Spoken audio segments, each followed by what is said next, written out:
നമസ്കാരം. ഇന്ന് നിങ്ങളുമായി പങ്കുവെക്കുന്നത് അച്ചടിക്ക് മുമ്പുള്ള എഴുത്തിൻ്റെ രീതികളാണ്. പേപ്പർ ഉണ്ടാകുന്നതിന് മുമ്പ് കല്ലുകളിൽ ചരിത്രരേഖകൾ എഴുതി സൂക്ഷിച്ചിരുന്നു.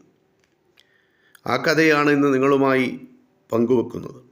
1798 ജൂലൈ 2 ഈജിപ്തിൻ്റെ മണ്ണിലൂടെ ഫ്രഞ്ച് സൈന്യം മാർച്ച് ചെയ്യുകയാണ്. യൂറോപ്പിനെ വിറപ്പിച്ച യുദ്ധവീരനാണ് സൈന്യത്തെ നയിക്കുന്നത്, നെപ്പോളിയൻ ബോണാപ്പാർട്ട്. പട്ടാളക്കാർക്ക് പുറമെ ആ സംഘത്തിൽ അനേകം ഗവേഷകരുമുണ്ടായിരുന്നു. ഈജിപ്ഷ്യൻ സംസ്കാരത്തെക്കുറിച്ച് പഠിക്കാനാണ് നെപ്പോളിയൻ അവരെയും സംഘത്തിൽ ഉൾപ്പെടുത്തിയത്. പുരാതന ഈജിപ്തിൻ്റെ വിലപ്പെട്ട ധാരാളം അവശിഷ്ടങ്ങൾ ആ ഗവേഷകർ അവിടെ നിന്നും കണ്ടെടുത്തു. അതിലൊന്നാണ് ചരിത്രപ്രസിദ്ധമായ റൊസറ്റ ശില.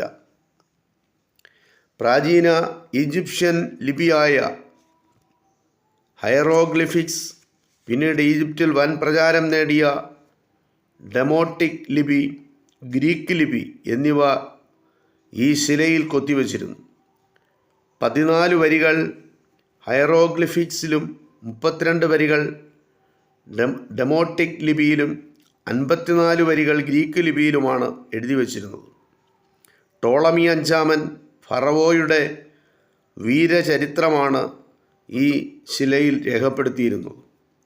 നൈൽ നദീതീരത്തെ റൊസറ്റ എന്ന സ്ഥലത്തു നിന്നും കണ്ടെടുത്തതിനാലാണ് ഈ ശിലയ്ക്ക് റൊസറ്റ സ്റ്റോൺ എന്ന പേര് കിട്ടിയത്.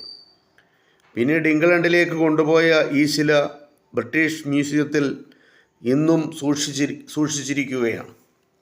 ആഫ്രിക്ക, യൂറോപ്പ്, ഏഷ്യ എന്നീ 3 വൻകരകളിൽ നിന്നായി കണ്ടെടുത്ത 6 ശിലാഖണ്ഡങ്ങളിൽ ഒന്നാണ് റൊസറ്റോ സ്റ്റോൺ.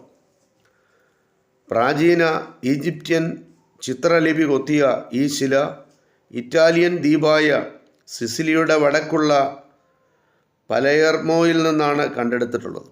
4000-ലധികം വർഷം പഴക്കമുള്ള ഇത് പലേർമോ ശില എന്നറിയപ്പെടുന്നു. BC 3100 മുതൽ 2350 വരെയുള്ള 5 രാജവംശങ്ങളിലെ ഫറവോമാരുടെ വിശേഷങ്ങൾ ഈ ശിലയിൽ രേഖപ്പെടുത്തിയിട്ടുണ്ട്.